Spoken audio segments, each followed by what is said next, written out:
Les tout premières, 1 Samuel chapitre 1 verset 1 à 20. 1 Samuel chapitre 1 verset 1er au 20e verset. Et les deuxièmes textes, Psaume chapitre 34 verset 20. Psaume chapitre 34 verset 20. Et Jean chapitre 16 verset 33. Jean chapitre 16 verset 33. Nous lisons les premiers textes pendant que vous êtes debout. Les autres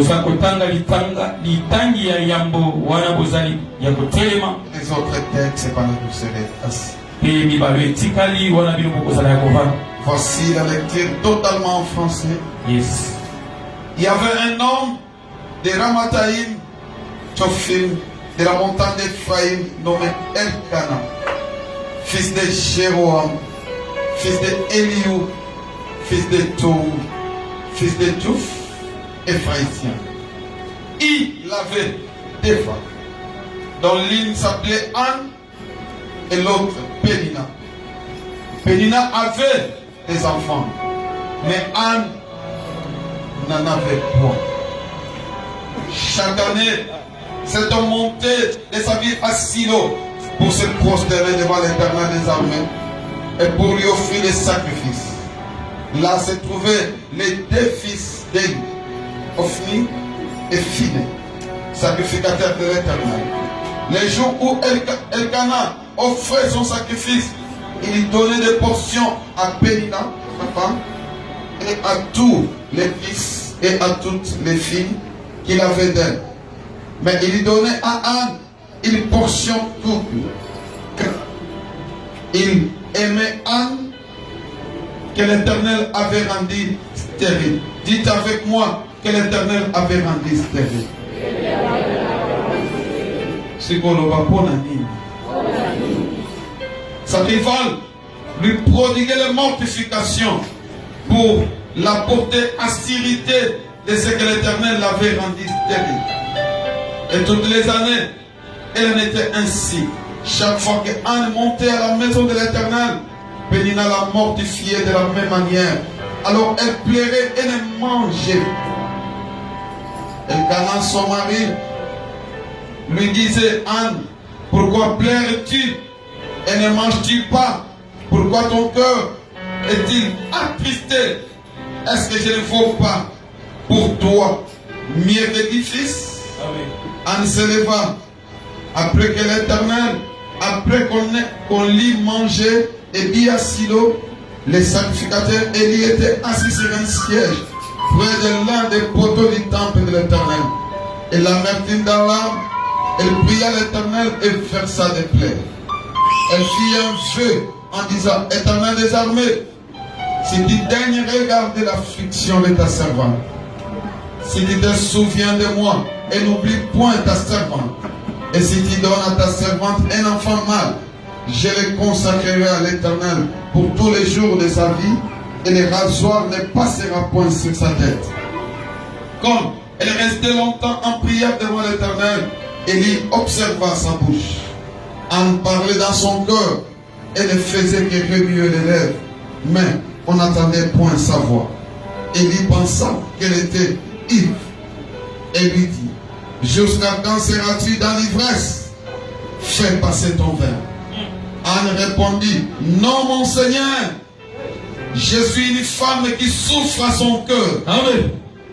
Et je n'ai bu ni vin ni boisson enivrante, mais je répandais mon âme devant l'Éternel. Yes. Ne prends pas ta servante pour une femme pervertie, car c'est l'excès de ma douleur et de mon chagrin qui m'a fait parler jusqu'à présent. Alléluia. Élie répondit, Élie reprit la parole et dit: va en paix, que le Dieu d'Israël exauce la prière que tu lui as adressée. Alléluia. Elle dit que ta servante trouve grâce à tes yeux. Et cette femme s'en alla. Elle mangea et son visage ne fit plus les mêmes. Yes. Ils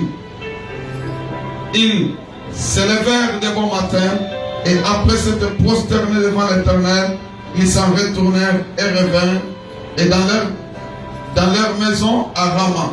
Elkana connut Anne sa femme et l'Éternel se souvient d'elle. Amen. Dans les cours de l'année, Anne devait enceinte, elle enfanta un fils qu'elle nomma Samuel, car dit-elle, je l'ai demandé à l'Éternel. Amen. Et Dieu vous bénisse. Samba pambola bino. Amen. Bimali pamboli ndeko. Eza yango fele, eza yo, nozo boya yango. Psaume, chapitre 34, chapitre 34, verset 20. La Bible dit, les malheurs atteignent souvent les justes. Mais l'Éternel l'en délivre toujours.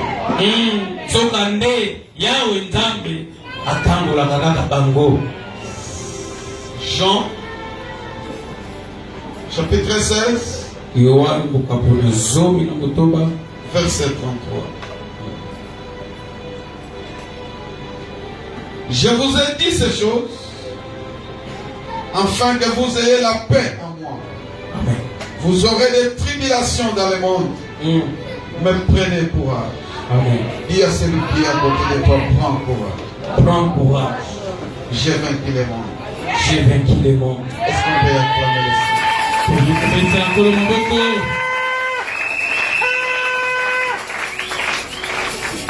Nous sommes dans notre mois de la restauration.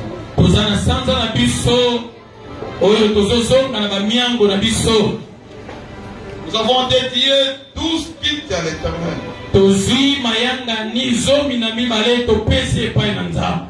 Aujourd'hui, nous allons finir avec le 7e culte.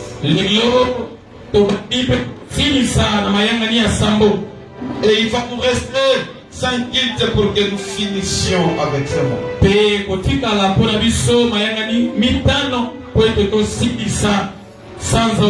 Ma recommandation comme ton père,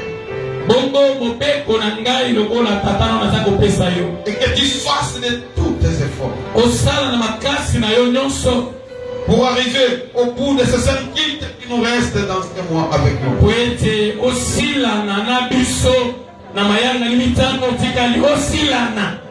Le temps que nous avons partagé ce matin pendant quelques temps, comment passer de l'humiliation à la restauration.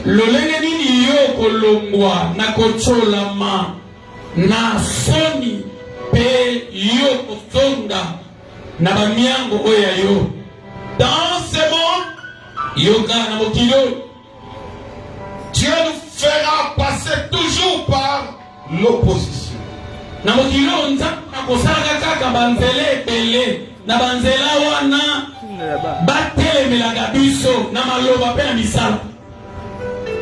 C'est dans l'opposition que certaines choses qui se trouvent en toi sortiront de toi et sera visible à tout le monde.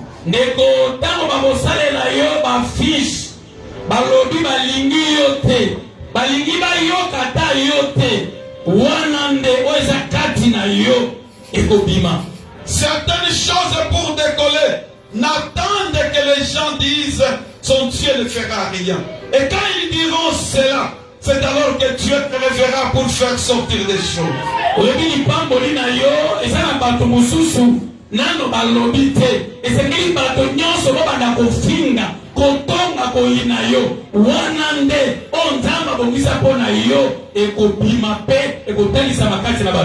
Dieu a des gens que lui-même a choisis et il les a bloqués.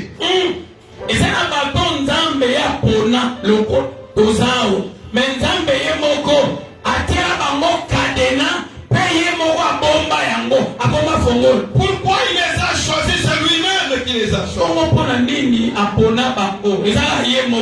Et comme nous parlons de Anne, je vais parler de quelques femmes que Dieu a choisi pour les bloquer. Amen. Bongo na kotanga pe basi mosusu o nzambe pa ponaki pe moko akanga bango bakele liboso te. La première femme que je voudrais mentionner ce matin, bongo mwasi liboso na lingi natanga kombo na ye, c'est Sarah. Eza Sarah. Ta Bible dit Dieu l'a rendue stérile. Bible dit nzambe asalaki ye abota te. Qu'est-ce qu'elle a fait? Il n'y a rien. Nzambe osali Sarah bongo asali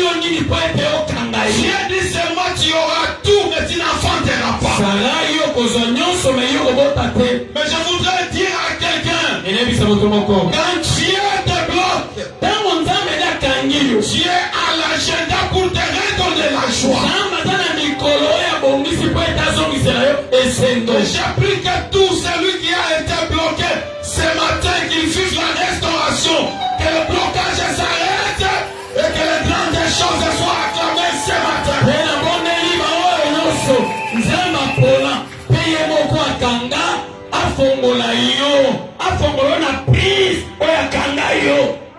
Dieu ayant bloqué cette femme,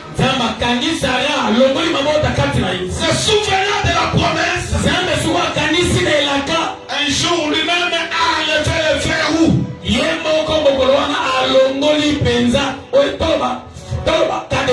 Il est venu chez Sarah pour que Sarah prépare pour lui. Et quand il aura goûté la cuisine de Sarah, le verrou sera tombé et Isaac doit venir.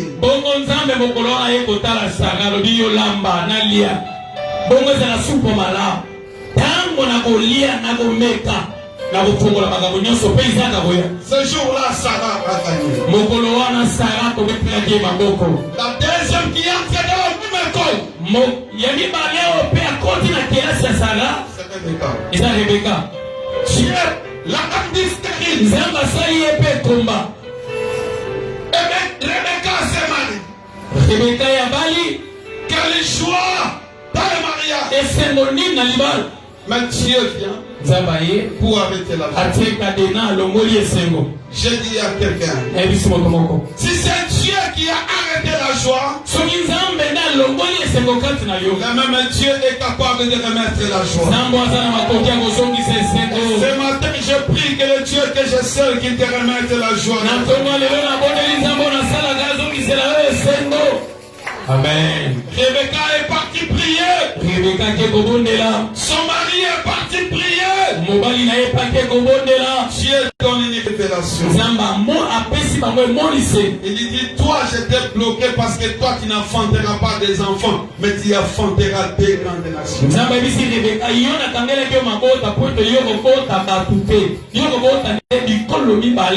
Certaines personnes abandonnent Dieu. Dieu est celui qui nous fait passer par des épreuves. Pourquoi nous passons par des épreuves? L'épreuve, c'est une expérience.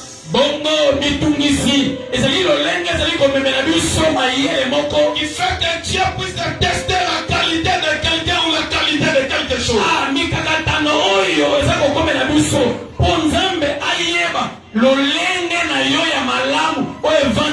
Si tu as des qualités, tu passeras par les épreuves. Si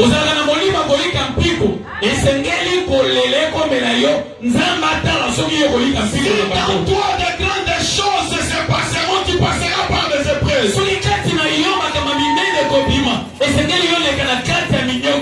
L'épreuve, c'est un signe qui montre que quelque chose de grand passera dans ta vie.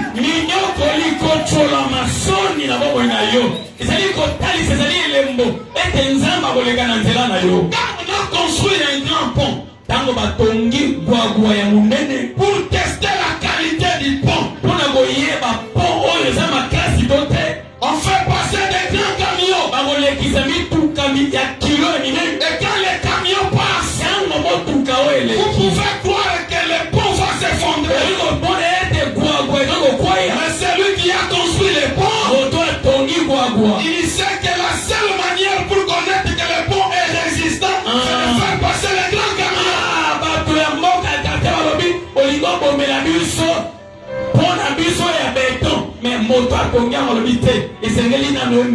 Je veux dire à quelqu'un, tu es un grand pont. Et des problèmes qui passent par toi, Dieu voudra seulement résister si la bénédiction sera gérée de la manière à laquelle les choses sont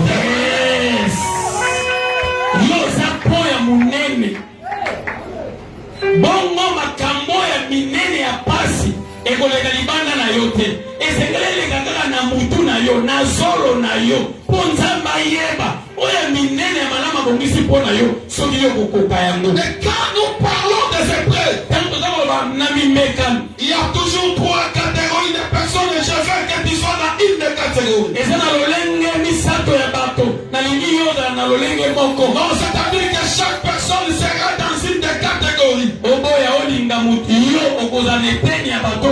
La première catégorie, c'est des gens qui sont maintenant dans une épreuve.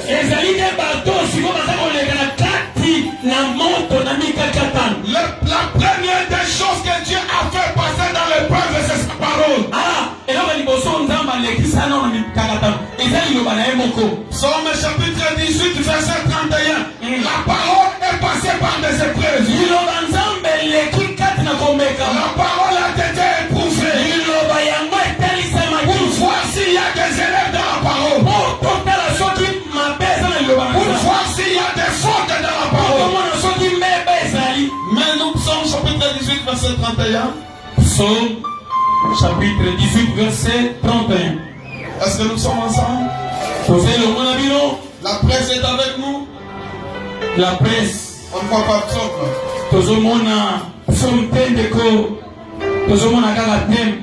Vous êtes bloqué?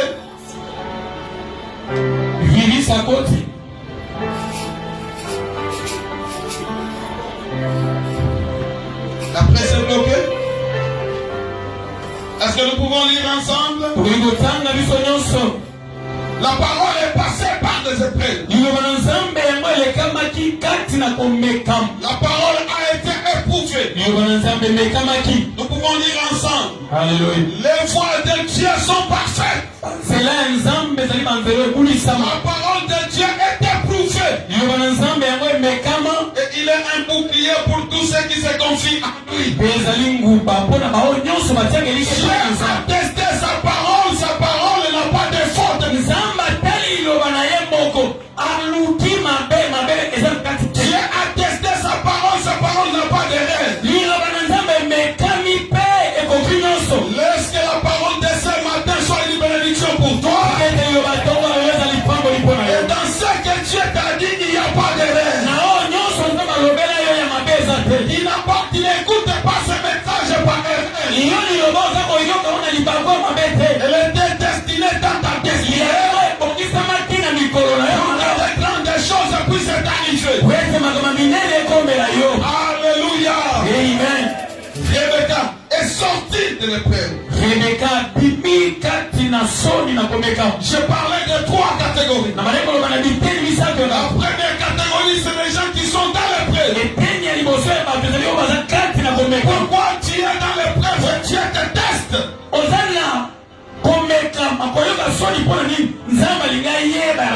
Je prie que tu n'abandonnes pas. Après l'épreuve, il y a la gloire. Après l'épreuve, il y a les témoignages. Après l'épreuve, il y a les acclamations. Après les épreuves, il y a la joie. Après les épreuves, il y a la visitation des âmes. Si tu es dans l'épreuve, n'abandonne pas un signe pour lequel Dieu est avec toi.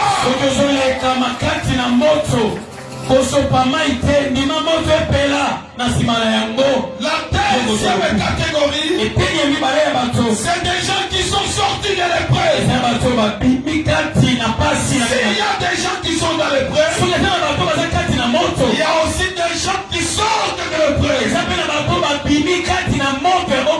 Jésus-Christ a dit aux apôtres, soyez courageux. Vous aurez des tribulations dans ce monde. Mais sachez que j'ai vaincu le monde. Bien-aimé, là où tu ne vois pas la solution, il y a la solution. Là où tu ne vois rien, il y a quelque chose.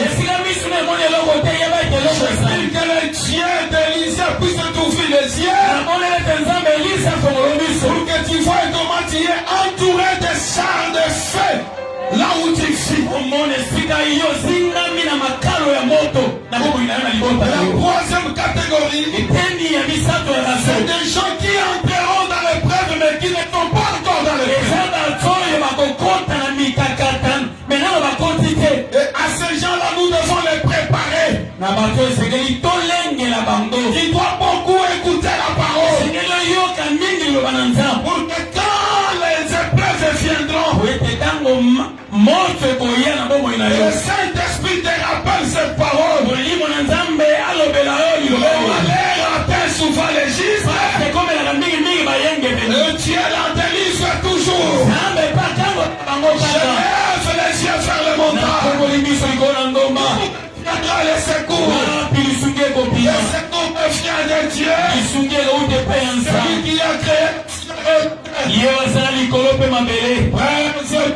Alléluia. Mon Jésus, Mon Seigneur et mon Dieu sont dans ta main. Alléluia. est-ce qu'on peut acclamer le Seigneur? Gloire au Seigneur.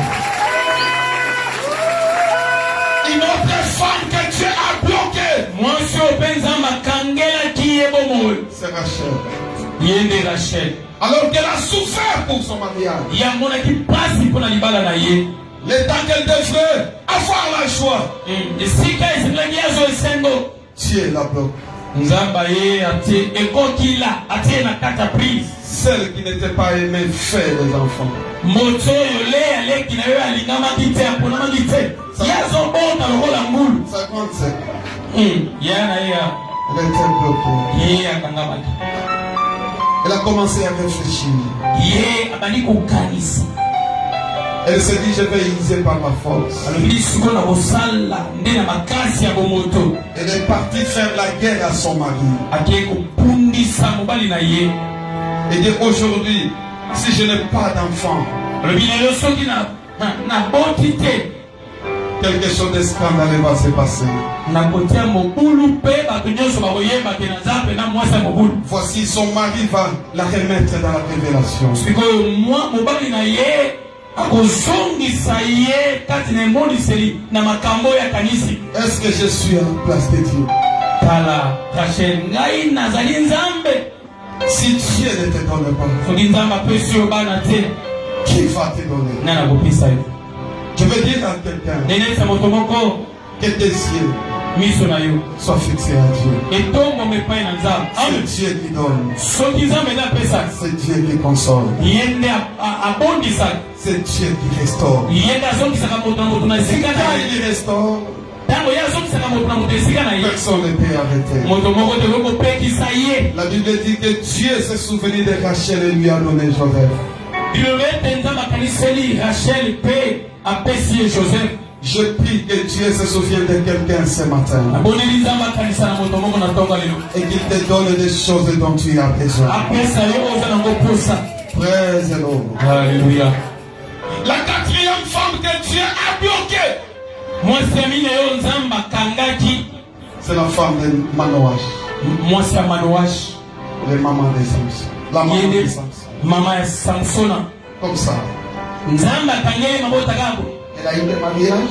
ye babali ye Elle était dans la joie azalaki kati na esengo. et Dieu la bloque. Nzambe akangi mabota. Mais quand Dieu bloque les démarches d'une personne, Ntango nzambe akangi bakadene na bomo ya moto moko, Dieu permet que l'agenda soit grand. nzambe akosala ete calendrier ezala monene mpe Pendant le temps où tu es bloqué, Dieu te travaille et te prépare. ame ntango yo kangami nzambe akoti siko na atelier na ye abandi kotravaye yo. Et cette femme a vécu la visitation de l'ange. Mpe mwasi oyo moto ayaki kokutana na ye te mwange nde aye kopesa ye sawa. Et Dieu l'a mis dans ses droits. Mpe nzambe azongisi ye na bamiango na ye. Ce matin, Tongo lelo nous voulons parler encore d'une femme que Dieu a bloquée. Elle s'appelle Anne. tozolombela na mwasi oyo nzambe akangi mpenza yende Anne. Elle a eu son mariage avec Elkana, c'est elle. La femme d'Elkana, c'est elle. Yende mwasi Elkana yende mwasi La Elba. Bible dit que Dieu l'a rendue stérile. Mais c'est elle. Nzambe alongoli mabota kati na ye nzoka nde yende mwasi baba. J'ai dit à quelqu'un à tout moment tu fais les démarches et que tu trouves inutilement un blocage, sache que tu as un Dieu qui est capable d'enlever le blocage. Alléluia. Tango yo tako bunda koluka makambo ezosimba te yeba ete nzambe oyo alongolaka. Il n'y a pas un problème qui est plus grand que Dieu. eza likambo moko te oyo eleka nzambe. Dieu est plus grand que tous les problèmes qui se présenteront devant nous. Nzambe aleki makambo nyonso oyo ezali koya liboso na biso. Le Dieu que je prêche, c'est le Dieu de la délivrance. Nzambe oyo na te azali nzambe akangolaka. Et quand Dieu te bloque, ntango nzambe akangeli yo nzela il fait que tu entres dans la révélation. alingaka nde yo kota kati na emoniseli. Que tu commences à voir des choses que d'autres hommes ne voyaient pas. po bana komona makambo nde lokola bato bamonaka Tu te. commences à calculer comme les hommes ne calculent pas. bana kosala mituya lolenge nzambe Tu asalaka. commences à déclarer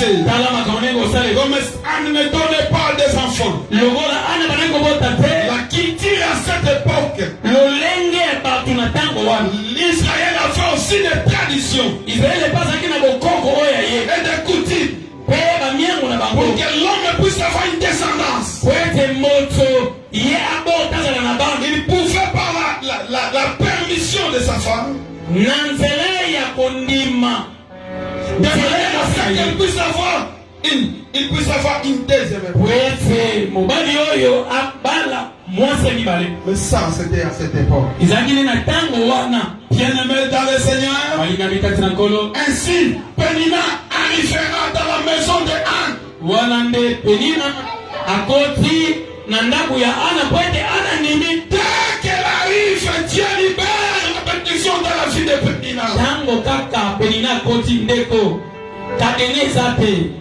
fongo eza te ezosopa La femme commence à faire des filles et des garçons. mosi abandi kobota bana ya mibali ya basi Mais la propriétaire du mariage est rien. kolo ndako libungutulu Tu es sorti, tu n'as pas eu, ce n'est pas encore fini. Donc Dieu est capable de renverser l'histoire. opimi osui te menzana za makoki ya kobongola lisolo Tu as cherché, tu n'as pas eu, ce n'est pas la fin de l'histoire. luki omoni te me eza suka likambo te Quand Dieu prépare l'histoire dans la vie de quelqu'un, kama nzambe akomosalaka moto lisolo il peut commencer par l'humiliation pour terminer dans la gloire. oni kobanda na soni mpo osilisi na nkembo Je dis à celui qui est humilié, ayebisi moto aza na soni attention, il y a les étoiles qui viendront te chercher sur ton chemin.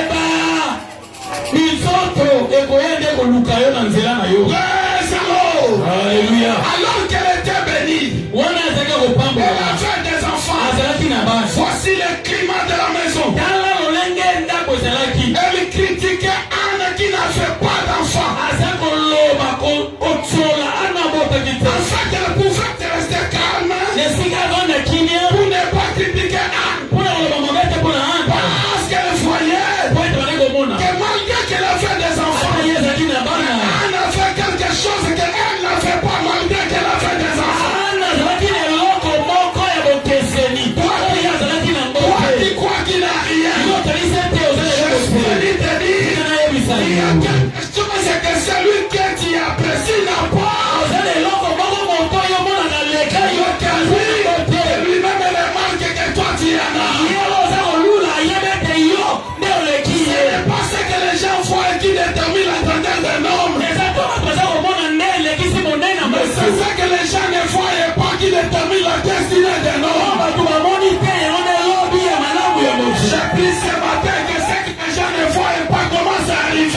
ndenge na ntongo lelo bato baza komona te bana koya Comme les chiens ne voient que leurs yeux commencent à voir des signes dans ta vie. ona miso linganga komona komona komona na miso na Je fasho ordonne que les fissures commencent. pesi mitimbe Que la bénédiction soit visible. amina bana Je ordonne que le ciel s'ouvre. komona efongwa Et que quelqu'un écoute une sango qui vient de loin yoka iyo nouvelle et qui te concerne. awe etali yo Cette femme a commencé à pleurer. nyonso bandi kolela Mais Pénina l'a mortifiée. ina azalaka kofinga La femme n'a pas abandonné. ana alembi te Elkana aimait beaucoup Dieu. elikana lingani nzambe Mais mingi il était confus. ye akoti na mabulu Qu'est-ce qui se passe avec la femme de ma jeunesse? eza kosalama nini na mwasi La ya femme de ma kolingana jeunesse ne me donne nyonso pas. na lingana kolingana ngaza kobota Mais te Dieu savait o nzambe qu'il y a un jour. eza na bokolo Je dis te dans ta vie. eyebisi Il y ye a un jour. Je dis dans la vie de quelqu'un. bina bamango Il y a te un jour. eza na bokolo moko Je regarde le calendrier romain.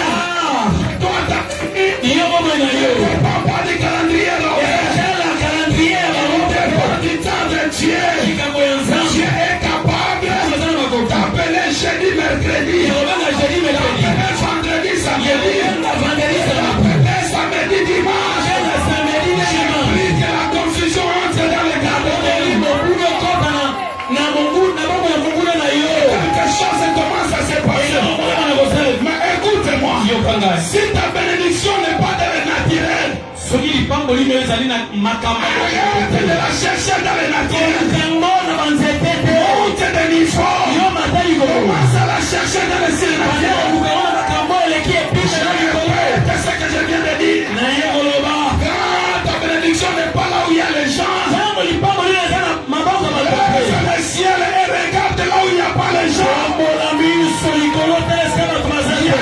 choses qui se dessinent pour toi. Si la pluie commence par la terre, parce que là il y a l'eau, il y a la chaleur. La chaleur monte, la dilatation, la pluie descend. Ça c'est le normal. Mais pour toi, la pluie commence à rouler. Je déclare que ta bénédiction soit différente. Je déclare que la source de ta bénédiction soit différente des autres. Je complique les chemins de ta vie aujourd'hui. Je complique les chemins de ta bénédiction. Lors de la fin de commerce, il a été béni. Et toi, ton chemin, il ne fera pas de commerce, mais tu seras béni. Je bénis une femme ce matin. Je bénis un homme ce matin. Je bénis une femme ce matin. Je bénis un homme ce matin. Oui, ta vie est une révélation. Ta vie est une révélation. Ta vie se trouve dans le surnaturel. Reçois le surnaturel ce matin. Je te fais entrer dans le surnaturel.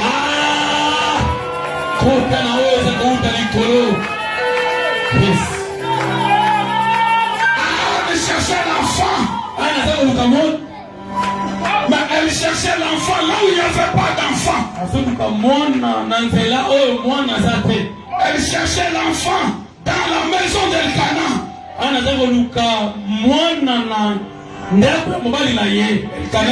Dieu avait enlevé l'enfant dans la maison d'Elkana et l'a caché dans une autre maison.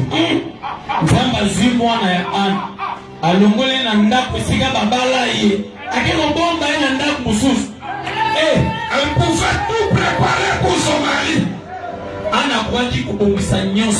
Dieu est parti cacher l'enfant dans la gloire de la seconde maison.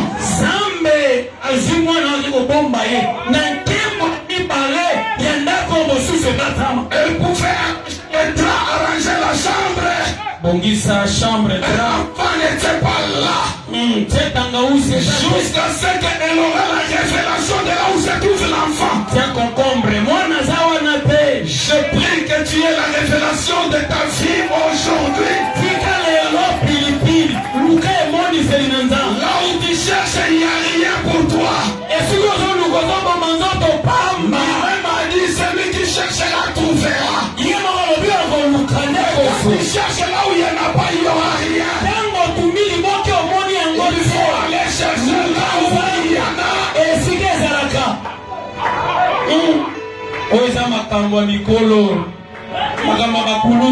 Voici les 4 pas pour quitter l'humiliation à la restauration.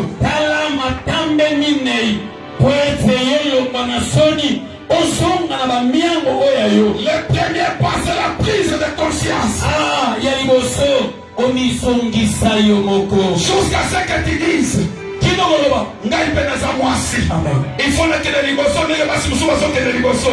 Il faut que nous quand il y a la prise de conscience, la restauration se présente.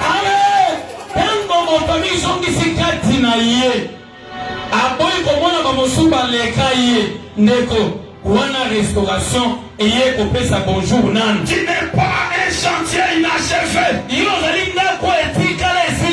La forme que Dieu t'a donnée, c'est la forme de la bénédiction. Le kilo que tu as, c'est le kilo pesé dans ta destinée. La couleur que tu as, c'est la couleur que Dieu a trouvée bonne pour que la gloire de l'Éternel puisse visiter ta vie.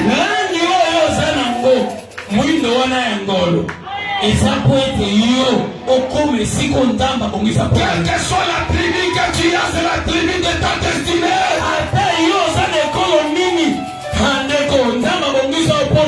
Ne fabrique rien avant le temps. Des choses se trouvent dans ta vie. Tu risques d'avoir Ismaël qui troublera toute ta vie. mosusu te po ekobebisela yo bomoi. Dis à celui qui est à côté de toi, ne fabrique rien. Te yo kokele eloko oyo ebongi na yo te. Ne dérange rien. Kobebisa te. Isaac est en route. Isaac aza na nzela. Isaac arrivera. Isaac akoya. Cette femme qu'on appelle Anne a pris la conscience. Mwasi oyo tobengi na kombo ya Ana ambizongisi na ye. Elle s'est dit le jour où on montera au temple. Alobi mokolo tokomata na C'est tempelo. le jour où je rentrerai avec Samuel. Nzambe okomona kozonga na Samuel na ndako. Je suis fatigué. Naluki na ndako na zwi. Aujourd'hui c'est le jour de ma destinée. Lelo ezali mokolo mikolo na ngai ya Ma malamu. destinée. Sont dans ta main. Alléluia. Et Elkana dit à ses femmes, Elikana yebisi Ana. demain nous allons monter au temple Lobi tokomata na tempelo. pour aller prier et donner des holocaustes. Ekobondela. Petopesi tokende kotumba meka. Et Anne se dit, ça y est. Ana lobi makambo na bandaki kosela nde. Même si je dois prier, même si je veux pleurer, je préfère aller pleurer dans un autre endroit qu'on appelle les temples. Ata soki nalingi nalela nakende kolela na mabondeli nde na tempelo. Les gens m'ont vu humilié, mais je veux que Dieu me voie aussi humilié. Bato bamoni ngai na soni. Nalingi mpe nzambe amona ngai na soni me na ndako na ye. Et ils ont monté ce jour-là au temple. Bango bamati na tempelo bakei. On a commencé la prière. Babandi mabondeli. On a fini la prière. Mabondeli esili. Quand tout le monde a fini, Ntango bato nyonso basilisi. elle a dit, ce n'est pas encore fini, ça ne fait que commencer dans ma vie. Ana lobi bobondela bomoneno bato na babondela te. Ngai nano sikoyo nde nalingi nabanda. Et cette femme fera une prière prophétique. Mwasi oyo akosala libondeli oyo aza kosakola na kati. Une prière qui touche Dieu. Libondeli eza kosimba nzambe. Une prière qui force Dieu à faire quelque chose. Libondeli oyo eza kotimika nzambe azwa fongola aya kofongola kande na oyo yakanga. Voici comment elle va prier. Tala lolenga kobondela. Si tu me donnes un fils yawe nzambe soki okopesanga mwana mobali et tu regardes les plaies que me font les autres, mpe otali bapota oyo bamosusu basokisinga bapota ya kati mpe ya libanda je retournerai ce fils à ton service. mwana oyo akovaa na ndako ya Elkana te nakozongisela yo ye na mosala na yo Moi je le ferai cela. nakomona kaka mwa Et je te promets que ce fils rentrera à toi. ata nasali mikolo ebele na bota te olingo ya mwana oyo nakozongisela yo Il te servira toute sa vie. akosalela bomoi ne mobimba Même si lui est fils, je lui dirai que tu es serviteur. ata soki ye boyi nakoyebisa ozali mosala Je prie que Dieu soit touché par ta prière de ce matin. nalingi nzambe asimbama na motema na libonde na toka lelo Que quelque chose arrive là où ce n'est jamais arrivé. eloko ekome nayo soki ekoma te Bien-aimé dans le Seigneur, nalingami kati na nkolo il y a toujours un temps pour pleurer, il y a un temps pour chanter. ezala na ntango moko ya kolela mpe ntango moko ya kotika Il kolela a déjà pleuré. soki nazomana kolela Je voudrais annoncer le temps d'arrêter de pleurer ce matin. na biblie ntango ya kotika kolela Je déclare une saison de restauration dans ta vie. natatoli eleko moko na moko azonga na miango Je na ye répète encore que je déclare dans ta vie une saison où le soleil commencera avant la nuit. aleluya natatoli eleko oyo moyebana koya yambo ya butu Et pendant qu'elle priait, ntango wana aza kobondela le ciel lolo était étonné. ekamwe Vous savez ce qui étonne le ciel, c'est quand on prie avec foi.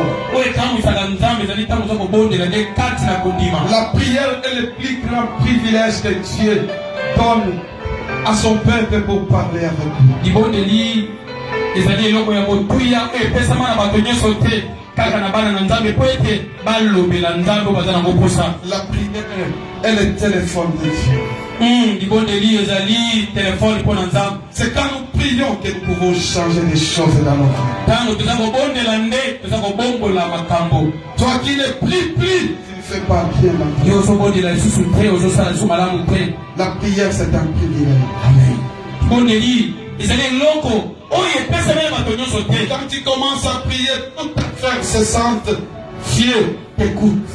ntango oyo bali kaka kobondela nzambe ata azalaki na ngambo moto mosusu atiki ye aye epa na yo Parce que la prière l'appelle. Parce que la prière l'interpelle. Et ce qui les fait bouger sur son trône, c'est la foi. Quand ta prière est avec foi, ce ne sont pas nos richesses qui étonnent Dieu.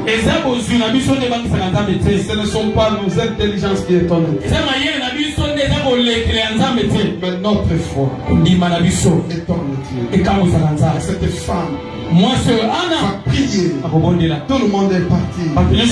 La femme qui l'a mortifiée est partie. Son mari est parti.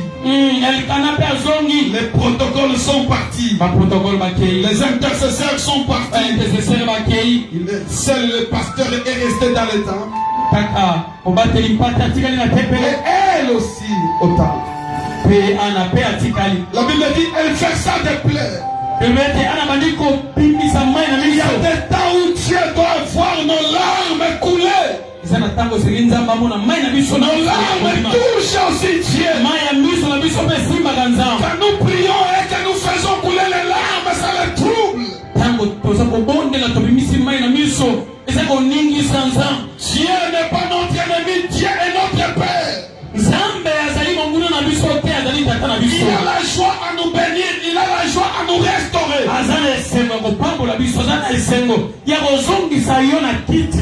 Alors qu'elle priait longtemps pour elle, elle n'allait pas arrêter de prier. C'est son pasteur qui l'a fait arrêter. Qui lui dit mais comment tu as beaucoup bu comme ça? Ce qui fait que le pasteur lui-même prenait tomber la capoeté. Praise the Lord. Alléluia. Praise the Lord. Alléluia. Praise the Lord. Alléluia. Bien-aimé, il y aura des gens sur le cours de ta vie qui auront pitié de ta vie. Amen. Mais il y a personne qui aura des soucis profonds plus de Dieu dans ta vie. Parce que le souci de Dieu est que chacun puisse vivre sa destinée. Alléluia. Et je prie que cette année 2021 que tu rentres dans ta destinée. Alors, d'une manière de la révélation, la femme va corriger son pasteur.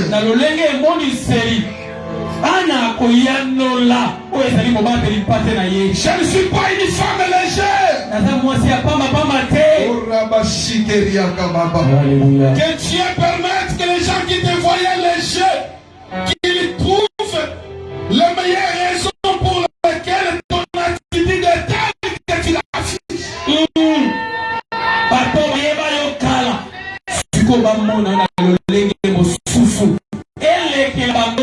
Je ne suis pas une femme ordinaire. Mais je suis une servante. Je te présente au Seigneur Dieu que vous me servirez. Moi je vous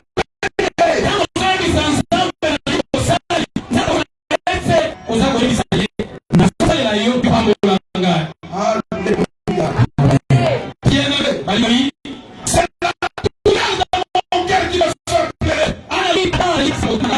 Je soutiens que j'ai arrangé ma vie. Je m'étonne que je ne vois pas ta main. J'ai arrangé ma vie d'être au temple. Il n'y a que d'autres qui ont le témoignage par moi. C'est ce qui me fait pleurer. Est-ce que j'écris à un Dieu juste ou il continue à être juste?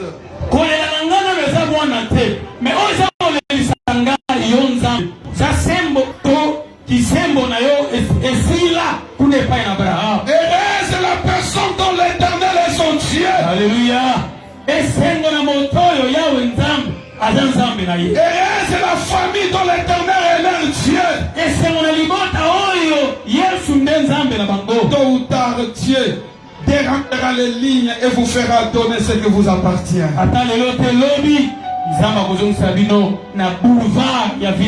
Écoutez-moi, bien-aimé, son pasteur priera pour elle. Sikoyo na révélation yano ya Anne Eli tata na ye akobondela pona ye. Je prie qu'à tout moment que tu es bloqué, que tu cherches ton papa pour te débloquer de ce que tu as bloqué dans ta vie. Amen. Na tango nyonso ndeko yo moni kadene ezali pongo leza te benga gadi wembi kwete ye abelela nzambe nzambe apesa ye fongola mpe afongola bomoi na yo. Et son pasteur dira, tata na ye agoloba rentre maintenant en paix. Ana zonga ndako na Parce kimia. que maintenant tu as compris que ton enfant n'était pas à la maison, il était dans le temple. Comme tu l'as demandé au temple, tu l'auras. Je prie que quelque chose de toi qui était caché dans ce temple bouge et vienne vers toi.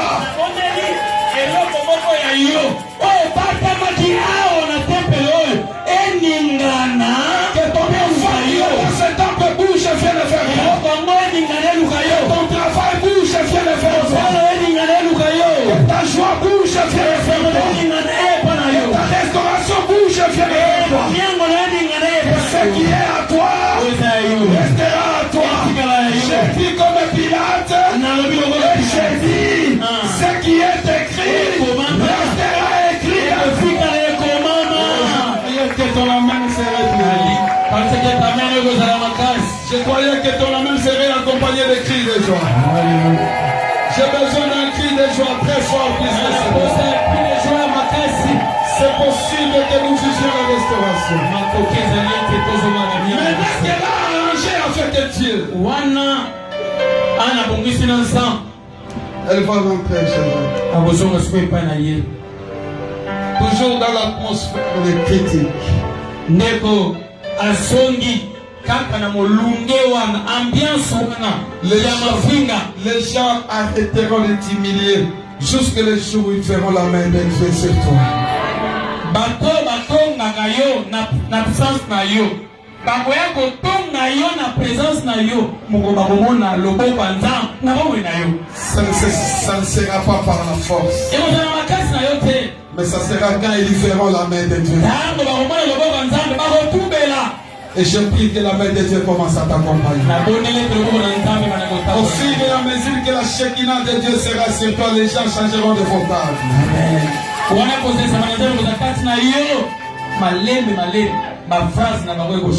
Et les grands frères, la même maison qui lui a donné. Kaka ndaku moko wana chambre moko wana salon moko wana epesa eloko te. Le même mari qui était incapable avant. Kaka elkana oyo azanga makasi azanga makoki. Mais dans les mains de Dieu, c'est l'atelier de Dieu. Amen. Dieu est capable d'arranger ce qui était fait hier pour devenir fort. Ma faible alobi les loba pour lui fort. Tant que tu regarderas les hommes, tu seras toujours déçu. Tant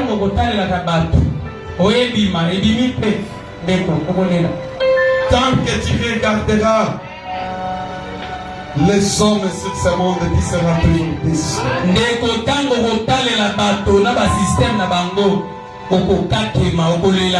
Je suis venu te dire que tu fixes tes regards à la croix.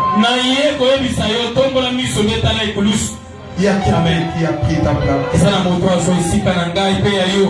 Il a accepté d'être humilié pour que toi tu sois glorifié. Mais biso to soit restauration. Mets ta confiance à lui. Et les choses subiront une transformation.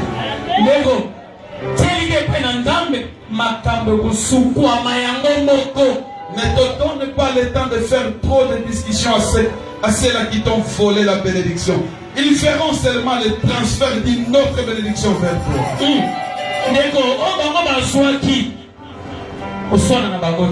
Anne n'a pas souhaité la mort des enfants de Pénina. Mais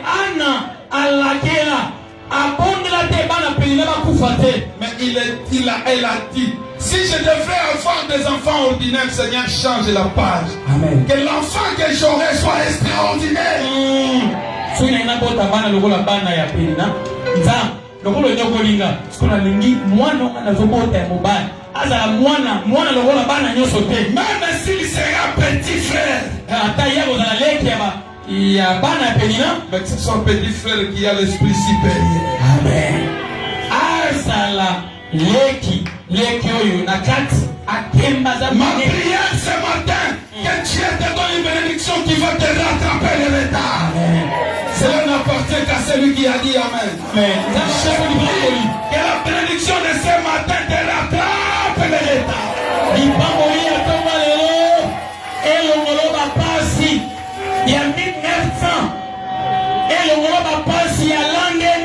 C'est possible.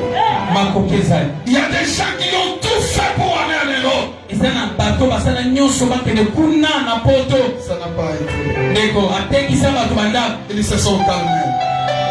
Mais un jour, Dieu a permis qu'il puisse avoir un passeport diplomatique. C'est-à-dire que ce soit lui, que ce soit sa femme, que ce soit ses enfants, doivent aller en Europe. Alors que cette démarche avant c'était pour lui seul. Mais Dieu est capable de permettre une multitude qu'il soit sauvé par toi. Je prie que ce qui était caché ce matin sorte et commence à te chercher.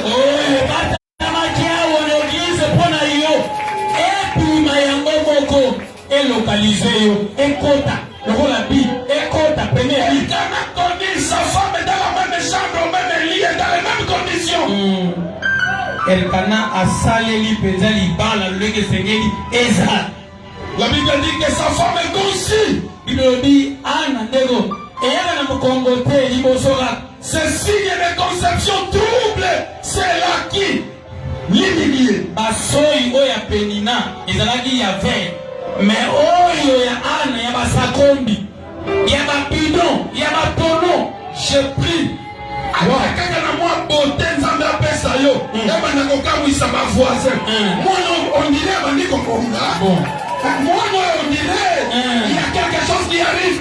La bénédiction est toujours précédée des signes. Alléluia. Les bénédictions sont toujours précédées des signes. Je prie qu'il y ait des signes qui précèdent quelque chose qui arrive dans ta vie.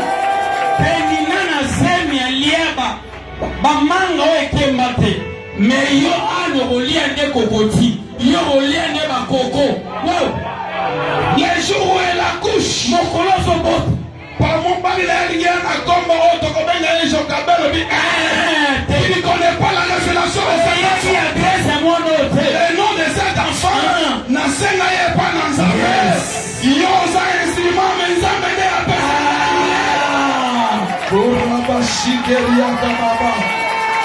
un enfant qui vient de la révélation. Je prie que ta bénédiction ce matin vienne de la révélation. Ndeko kolisa bonzambe mata. Yango na soto bali benga mobali na yo le mari de la révélation. La femme de la révélation. Les enfants de la révélation. Le diplôme de la révélation. Wow. Hey, ça la révélation. L'occasion est la révélation. Quelque chose te suivra dans cette maison que tu n'as pas eu dans d'autres maisons. À cause de sous-loger. Quand tu sors au foot, tu as à loger. Mais yo mona ngoga na révélation. Oh lokola yo kombo na yo an. Nga Elkana to pesa mwana kombo Elna. Bon. Elna. Bon. Nga to moni pasi ngai Elkana. Yo an. To pesa mwana kombo Elna. Anne dit non. Cet enfant s'appellera mwana kombo na ye nasenga ye epai na Nzambe. Samuel. Amen. Samuel ngi koloba nasenga ye epai na Nzambe. Biso mibale toresh. Mais Nzambe je prie que Nzambe na zobondela afizite yo na tonga lelo que quelque chose de grand se passe obungisa makambo ya pete mais Nzambe minene na vie soki ozala d'accord amene na yo ekobimisa quelque chose. Wow. Yes. Praise the Lord. Alléluia. Dieu est celui qui remet la joie. Je prêche Dieu qui restaure. Restaure la vie de quelqu'un. Azosengesiga mobulu ekotaki na ndako na yo Nzambe azongisela yo kimia. Nzambe azongisela yo sante malamu. Nzambe azongisela yo bosui. Nzambe azongisela yo kimia na motema. Nzambe soza yo na wengi amene na yo etombwama.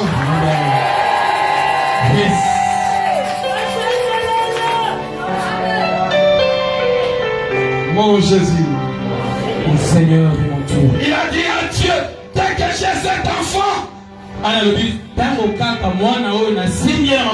je le remets à toi.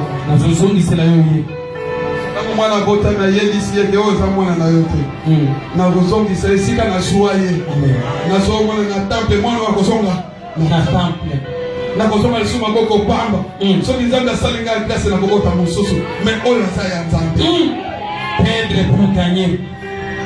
Tango alongoli ye kaka na mabele libelobi atongeli ye bo akamati mwana oyo ake na ye na ndako ya Nzambe pasteur na ye alobi oye na mwana alobi papa okanisa lisusu mwasi oyo bandeki kolela motema isoka yo loba amela masanga nayebisa yo naza mwasi ordinaire te ngai yeyo mwana mpe na bandeki koluka yeyo mwana oyo akosala kaka awa na kati ya eglise ata soki bokangi baporte bokangela ye baporte molunge mwana oyo akokola kaka awa alia te akokola kaka ce jour-là pokoloa.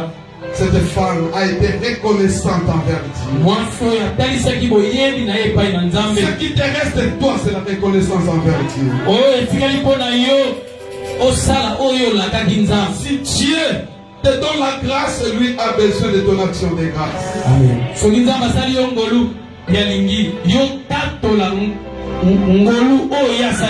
Il attend l'action de grâce là où il t'a fait grâce. Alléluia. Amen. Et cette femme est partie. Elle a déposé l'enfant. Alice qu'elle a dit à mon Seigneur, j'ai été fidèle dans mon engagement. Voici l'enfant. Et elle est rentrée même près de lui. Mais elle savait que Dieu a commencé à agir dans sa vie. Si Dieu a agi hier, il agira aujourd'hui et il agira encore demain. Amen.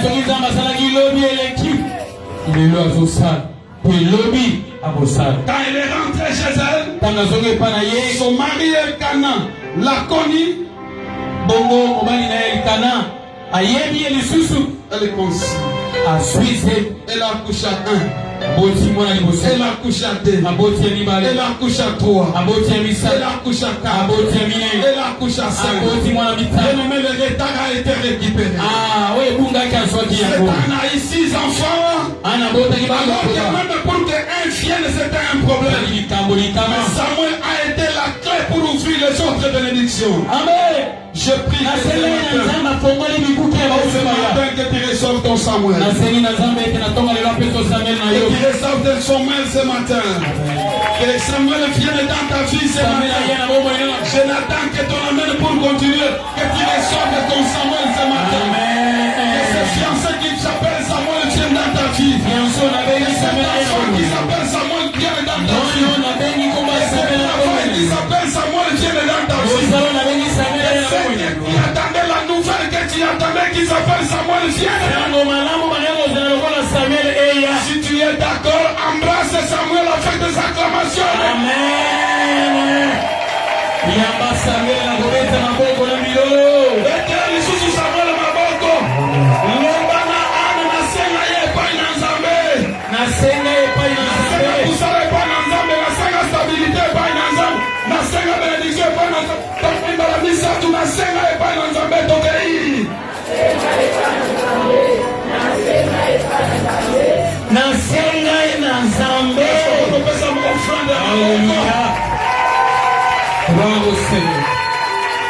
De l'humiliation à la restauration.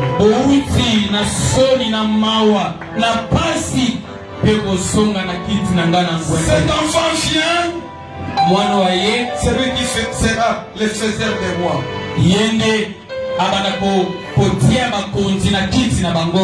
Il n'y aura pas de roi sans passer par ses mains.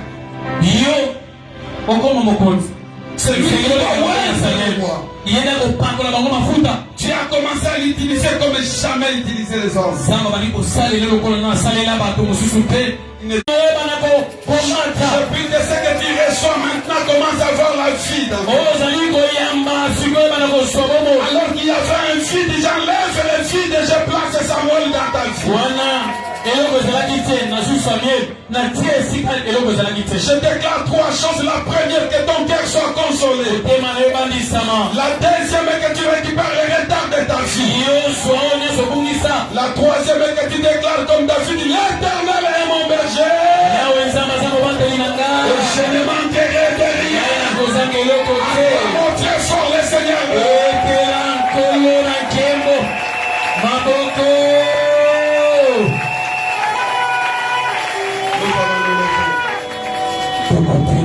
Et nous allons prier pour que Dieu puisse te restaurer.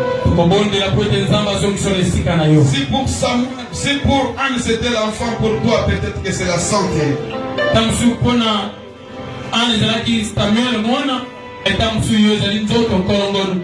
Pour toi, ça peut être le travail. Pour toi, ça peut être les études. Pour toi, ça peut être la famille. Je prie à ceux qui te concernent que Dieu te restaure. Mais Dieu a restauré en au travers d'une prière prophétique.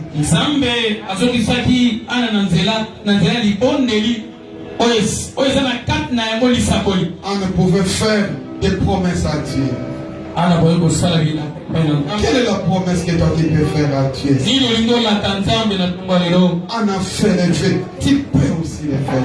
On a prié sans relâche, tu peux aussi le faire. On